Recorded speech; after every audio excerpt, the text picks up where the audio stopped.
सवाल: बगैर टोपी के नमाज पढ़ना कैसा है? जवाब: रसूल अकरम सल्लल्लाहु अलैहि वसल्लम से एहराम की हालत के सिवा बगैर टोपी के नमाज अदा करना साबित नहीं।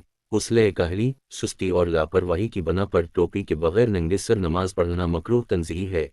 अलबत्ता अगर कभी गलती से टोपी साथ ना हो और फौरी तौर पर किसी जगह से मैसर भी ना हो सकती हो तो इस सूरत में नंगे सर नमाज पढ़ने की वजह से कराहत नहीं होगी।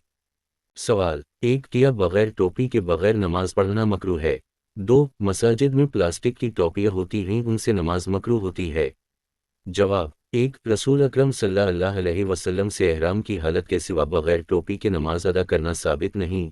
उसले काहली, सुस्ती और लापरवाही की बना पर टोपी के बगैर नंगे सर नमाज पढ़ना मकरूह तंज़ीही है।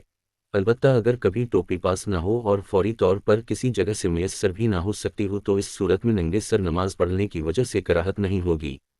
2, नमाजी बहालत नमाज अल्लाह ताला से सरगोशी करता है और अल्लाह ताला के दरबार में ऐसे लिबास में हाजिर होना ममनू है जिस लिबास को पहनकर मुअज़्ज़ज़ मजमा या मजलिस में हाजिर होने में नागवारी होती हो या इसको बासवार समझा जाता हो।